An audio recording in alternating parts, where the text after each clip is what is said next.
श्री गुरुचरण कमलेभ्यो नमः। सुखदेव गोस्वामी जी कहते हैं, हे राजा परीक्षित, मैंने तुम्हें पहले बताया था प्रिय व्रत के बारे में कि उन्होंने अपने रथ के पहिए से सारी भूमि में 7 द्वीप बना दिए। पहले बता दिया। उन्हीं के वंश में एक राजा हुए, उनका नाम था विरज। इन्हीं प्रियव्रत के वंश में, बहुत दूर बात। इसी विरज राजा ने अपने कार्यों से प्रियव्रत के वंश का नाम बढ़ाया। जैसे भगवान विष्णु देवताओं के गौरव को बढ़ाते हैं, ऐसे ही विरज राजा ने प्रियव्रत के वंश के गौरव को बढ़ाया, शोभा बढ़ाई। ऐसा सुनकर के परीक्षित ने पूछा, हे भगवान, जहां तक सूर्य का प्रकाश जाता है उसी को तो भूमंडल कहते हैं, और ये 7 समुद्र, 7 जो द्वीप बना दिए गए हैं, उनके बारे में आपने थोड़ा बहुत तो बताया, लेकिन मेरे मन नहीं भरा। थोड़ा आप अच्छे से विस्तार से बताइए जो समझ में बैठ जाए। बात भी सही है। शिष्य ही गुरु जी के पास जाके प्रश्न पूछेगा। आजकल तो शिष्य प्रश्न पूछने के लिए डरते हैं, और गुरु प्रश्न पूछे ऐसा कोई डर लगता है, क्या पूछेगा पता नहीं, ऐसा हो रखा है। अभी जमाना ऐसा आ गया, गुरु जी को ज्ञान नहीं, शिष्य को कुछ मालूम नहीं कैसे पूछा जाता, ऐसा हो गया है। तो कहते हैं परीक्षित महाराज, हे भगवान, जब भगवान में मन लग जाता है ना, तो उनके स्थूल स्वरूप को भी देखने की इच्छा हो जाती है, और भगवान का जो दिव्य स्वरूप है उसका स्थूल स्वरूप है ये जगत ब्रह्मांड, स्थूल स्वरूप है। जब दिव्य स्वरूप के बारे में ज्ञान हो जाता है तो स्थूल स्वरूप के बारे में जानने की इच्छा होती है। पता है मुझे, परीक्षित कहते हैं, पता है मुझे ये जो स्थूल स्वरूप जगत है ये तीनों गुणों से कवर है। सतोगुण, रजोगुण, तमोगुण, त्रिभिर्गुणमयैर भावैरेभि सर्वमिदं जगत। 3 गुणों से भरा है। इन 3 गुणों से भरे हुए पर भी मुझे यदि ज्ञान हो जाएगा, किसी को ज्ञान हो गया इस जगत के बारे में, तो वो बाहर निकल के भगवान को और अच्छे से समझ सकता है। गुरुदेव थोड़ा बताइए इसको। सुन करके सुखदेव गोस्वामी जी बोले, अरे तेरी, तू ऐसा जो पूछ रहा है ना, माया का विस्तार बहुत बड़ा है। हे परीक्षित, यदि हम दोनों को देवताओं के बराबर आयु मिल गई तो भी ना तो मैं बता सकता हूं, ना तू सुन करके समझ सकता है। इतना है ये माया का प्रभाव, माया है ये सब सृष्टि। इसलिए हे परीक्षित, मैं तुमको मुख्य मुख्य नाम और रूप और उनका परिमाण, माने मेजरमेंट, परिमाण कितना लंबा चौड़ा है वो, और उनके लक्षणों के बारे में मैं तुमको बताऊंगा। देखो, प्रियव्रत के 10 पुत्र हुए थे। 10 पुत्र में से 3 ने सन्यास ले लिया, शादी नहीं की, सन्यासी बन गए, चले गए। वो 7 बचे। 7 पुत्रों को प्रियव्रत ने, ये जो भूमि उन्होंने 7 द्वीप बना दिए अपने रथ के पहिए से, 7 द्वीपों को 7 लड़कों को दे दिया। 7 बच्चे थे उनके, 7 ही द्वीप बने थे, 7 को दे दिया। जम्बू द्वीप दिया, जिसमें हम लोग रहते हैं, इसको कहते हैं जम्बू द्वीप। जम्बू द्वीपे भरतखंडे आर्यावर्त पुण्य क्षेत्रे कलयुगे कलु प्रथम चरणे, बोलते हैं ना पंडित लोग। आपने तो हजारों बार सुना होगा इसको, सैकड़ों बार नहीं तो सुना होगा। ये पंडित लोगों को इसका अर्थ भी नहीं मालूम, लेकिन सुना तो है ना। जिस जम्बू द्वीप में हम लोग रहते हैं उसको अग्निध्र को दिया, क्योंकि वो सबसे बड़ा बेटा था। जम्मू द्वीप ही सेंटर है कमल पुष्प का। प्लाक्ष द्वीप को दिया एकबाहु को, और सालमली द्वीप को दिया यजनाभ को, कुश द्वीप को दिया हिरण्यरेता को, क्रौंच द्वीप दिया घृतपृष्ठ को, शाक द्वीप दिया मेधातिथि को, पुष्कर द्वीप दिया बीतिहोत्र को। इस प्रकार 7 द्वीप 7 बच्चों को देख दिया, उनको राजा बना दिया, वहां का चले गए तपस्या करने।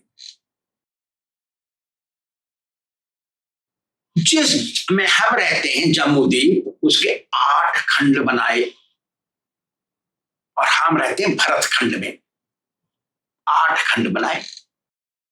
और ये जो 8 खंड हैं ये नमकीन समुद्र से घिरे हुए हैं, क्योंकि उसको तो भारतवर्ष कह रहे हैं। जम्मू द्वीप के 8 भाग है ना, 8। अच्छा, इनका धनुष जैसा आकार है, धनुष होता है ना उसमें डोरी बिना, ऐसा आकार है इनका।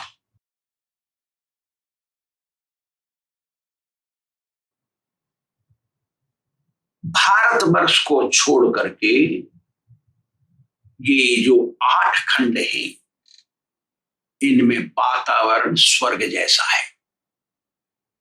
इसमें ना तो कोई बूढ़ा होता है, ना किसी के बाल पकते हैं, और हजारों वर्ष जिंदे रहते हैं वो। अब तो 100 वर्ष में ही मर जाते हैं, और उनकी संतानें ज्यादा नहीं होती, वो खूब सुख भोगते हैं, बहुत देर तक स्त्री संगम करते रहते हैं, और स्त्रियां बच्चा नहीं पैदा करती, बहुत बच्चे नहीं होते, उनका एक बच्चा ही होता है। स्त्री अंतिम समय में मरने से पहले एक बच्चा बनाती है। आमदनी के लिए उनको चिंता नहीं, पालन पोषण करने की फिक्र नहीं, अपने आप जो जरूरत है अपने आप मिलता रहता है, ऐसा वातावरण है। सारी आवश्यकताएं अपने आप पूरी हो जाती हैं, और उसमें ना तो अधिक ठंड पड़ती है, ना अधिक गर्मी पड़ती है, ना अधिक वर्षा होती है, और हर समय बसंत ऋतु जैसा वातावरण रहता है। सब खुश प्रसन्न पर प्रफुल्ल रहते हैं। लेकिन तकलीफ एक है, एक खंड का आदमी दूसरे खंड में नहीं जा सकता। जैसे हम आए अभी अमेरिका में हैं, अमेरिका में भी इंडिया से स्वर्ग जैसा वातावरण, यहाँ पर स्वर्ग है, मैं स्वर्ग में रह रहा हूं इस समय। स्वर्ग जैसा वातावरण, स्वर्ग तो वहां है, स्वर्ग जैसा वातावरण सब। तो इसी भारतवर्ष में आगे बताऊंगा, भारतवर्ष में यदि स्वर्ग जैसा वातावरण भी हो तो भी तो मृत्यु वहीं है। एक जगह एक खंड दूसरे खंड से दिखाई नहीं दे सकता, एक द्वीप से दूसरे द्वीप में कोई नहीं जा सकता। जब मरते हैं तो अपने कर्म के अनुसार कोई आत्मा कहीं जन्म लेती है, जिंदा तो कोई कहीं जा नहीं सकता, अपने खंड में रहते हैं वो। सुखदेव गोस्वामी जी आगे कहते हैं, ये जो सारा भूमंडल है, ये कमल पुष्प के माने जो 7 खंड है, 7 द्वीप हैं, ये कमल पुष्प के बीच की जगह है। और उसमें जो क्या जम्मू द्वीप है, जम्मू द्वीप वो सेंटर में है, सेंटर कमल का सेंटर में सारे 7 द्वीप हैं। फूल की पंखड़ी तो बाहर है, लेकिन सेंटर में 7 द्वीप हैं, और उसके सेंटर में ही है जम्मू द्वीप नंबर 1, उसके बीच में। और उसमें भी जो 8 खंड डिवाइड किए, किसने? अग्निध्र राजा ने अपने बच्चों को दिया, उसके बारे में भी बताता हूं। ये जो डिवाइड किया अग्निध्र राजा ने अपने जम्मू द्वीप को, एक एक वर्ष बताया, और 8 नाम दिया, मैं बताऊंगा आगे।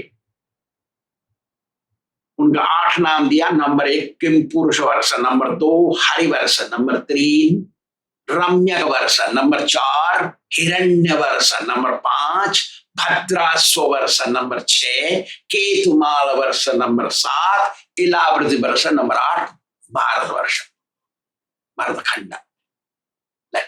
8 खंड हो गए।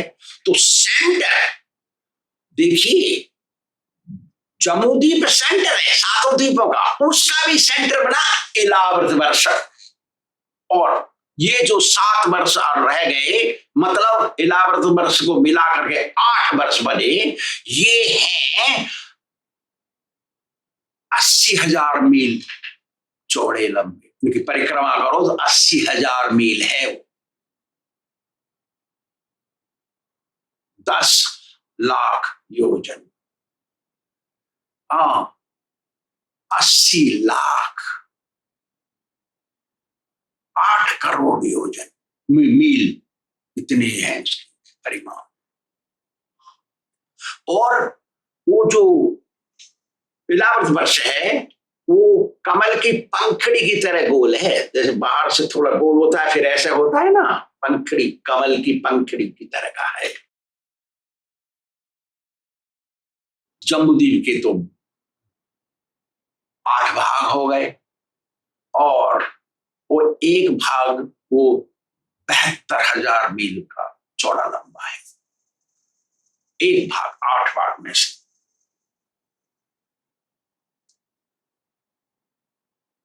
जब पृथ्वी बनाई शुरू में, सृष्टि के आरंभ में, तो ये पानी के ऊपर रखी गई, पानी में लहरें होती हैं, जैसे नाव लहर में, लहर वाले में तो पतली सी नाव एक रख दो, जैसे डगमगाएगी ऐसी पृथ्वी डगमगाने निकल की।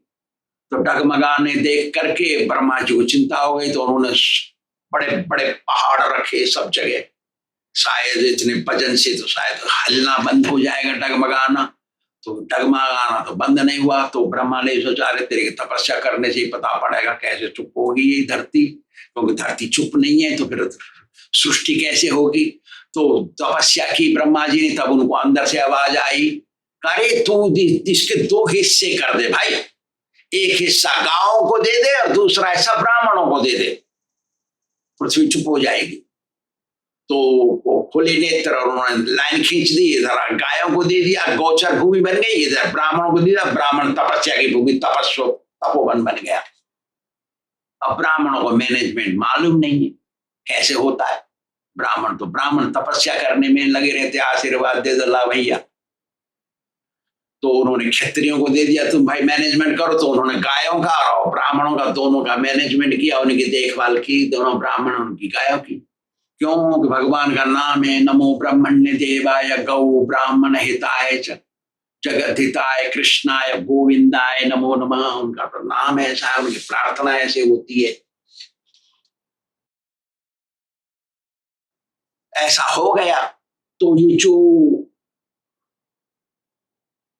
वर्ष बनाए 9 भाग में बता दिए आपको, दे दिए अपने लड़कों को, उसमें सेंटर में है इलाहाबाद वर्ष।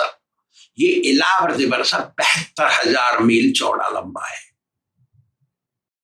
और इस इलाहाबाद वर्ष 72,000 मील है ना, वो उसके बीचों बीच में है एक पर्वत, उसका नाम है सुमेरु पर्वत, और वो सोने का पर्वत है, ठोस सोना, सॉलिड गोल्ड।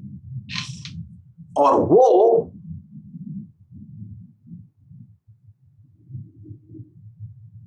8 लाख मील ऊंचा है, 8 लाख मील ऊंचा है। उसमें से 1,28,000 मील धरती के नीचे है। 8 लाख मील में से 1,28,000 मील नीचा है, धरती के नीचे है। तो बचा कितना ना, बचा 6,72,000 मील धरती से ऊपर है। उसके ऊपर का हिस्सा माने पहाड़ पर्वत, सुमेरु पर्वत का ऊपरला हिस्सा, शिखर के ऊपर, वो है 2,56,000 मील चौड़ा लंबा, जिस पर शंकर जी का नगर बना है, जहां पर पार्वती जी के साथ शंकर जी रहते हैं। इसके ऊपर सुमेरु पर्वत के ऊपर का हिस्सा सादा बताएंगे, आगे बताएंगे। ये सुमेरु पर्वत के चक्कर लगाता है सूर्य देवता, उस सूर्य देवता का रथ है ना, जिस पर सूर्य देवता बैठे हैं, उसका एक ही पहिया है। दूसरा हिस्सा, धुरी का दूसरा हिस्सा सुमेरु से अटका हुआ है। जैसे वो तेल बनाते हैं ना, वो तेल में जो सो लगाते हैं, वो तेल सरसों भर के और बैल लगा देते हैं, ऐसे घूमता है ना बैल, एक ही बैल होता है, वो घूमता है ऐसे ही घूम रहा है ये सूर्य। एक चक्री रथारूढ़ दिव्य कनक भूषण आकाशे भ्रमते नित्यम पद्महस्त दिवाकर। ये दिवाकर है ना, रात को दिन बनाता है, इसलिए इनका नाम दिवाकर है। सूर्य, उसका एक ही पहिया रथ का सोने का रथ है, वो दिव्य रथ है, वो साधारण रथ नहीं है। उस पर प्रकाश फेंकता है वो, और वो चक्कर लगाता है सुमेरु का। तो जब सुमेरु के इधर रहता है सूर्य, तो उधर हो जाता अंधेरा, तो वहां रहता है चंद्रमा, और चंद्रमा इस सूर्य की किरण को थोड़ा खींचता है, जिससे वो ज्योत्सना बन जाती है। यहाँ ज्योति रहती है, वहां ज्योत्सना बन जाती है। ज्योत्सना का अर्थ है आरामदायक प्रकाश, जो किरण है उसकी आराम देने वाली है। तो चंद्रमा नक्षत्रों के साथ उधर चलता है, इधर चलता है सूर्य। सूर्य और चंद्रमा के बीच में है राहु लोक, राहु रहता है वहां। राहु के लोक में ना तो जनता है, कोई प्राणी नहीं है उस लोक में, और ना उपजाऊ भूमि है, वो कुछ नहीं, लाल लाल भूमि है वो।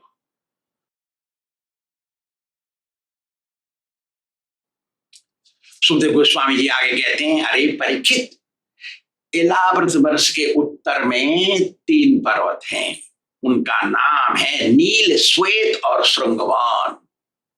दक्षिण में 3 पर्वत हैं, जिनका नाम है हेमकूट, निषद और हिमालय।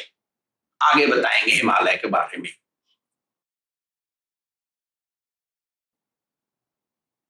सभी प्राणियों की जो सृष्टि की, तो कलयुग में सभी प्राणियों की उम्र 100 वर्ष कर दी, उनके लिखने के अनुसार, उनके लेखा से। मच्छर भी 100 वर्ष अपने हिसाब से रहता है, ब्रह्मा भी 100 वर्ष अपने हिसाब से रहता है। जैसे हम ब्रह्मा जी की उम्र को देख के आश्चर्यचकित होते, अरे करोड़ों अरबों करोड़ों अरबों खरबों वर्ष जिंदा रहता, बात भी सही है। हमारे हिसाब से अरबों खरबों है, जैसे मच्छर के हिसाब से हमारी उम्र, हम लोगों की उम्र, मच्छर सोचता होगा ये भी अरबों खरबों वर्ष रहते हैं। देखो, इसलिए सोचना चाहिए, तो जो निर्णय शास्त्रों ने लिया है वो सही है, क्योंकि भगवान ने ही सारी सृष्टि रची है, और ब्रह्म भगवान ने ही अवतार लेके सारे पुराण लिखे हैं।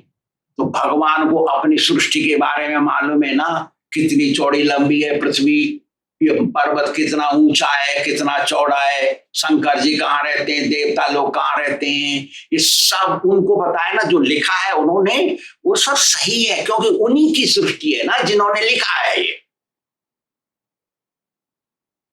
और फिर इस श्रीमद् भागवत पुराण में लिखा है, निगम कल्पतरुर गलितम फलम सुख मुखाद अमृतम द्रव संयुतम पिबत भागवतम रसमालयम मुहुरहु रसिका भुवि भाव का। कितना अच्छा है, ये सारे वैदिक वृक्ष के पका हुआ फल है श्रीमद् भागवत में, और उसमें लिख रहा है। ये सब मैं भागवती तो बोल रहा हूं। और फिर उसको सुखदेव महर्षि ने कहा, और फिर सुना किसने, जो चक्रवर्ती राजा उस समय का, साधारण आदमी रिक्शा वाला ने नहीं सुना, वो सुना राजा महाराजा, पूरे पृथ्वी के राजा ने, परीक्षित महाराज, उन्होंने स्वीकार किया। सुखदेव जी ने बोला, सुखदेव जी को विश्वास है, क्या लिखा है व्यास महर्षि ने, ऐसा।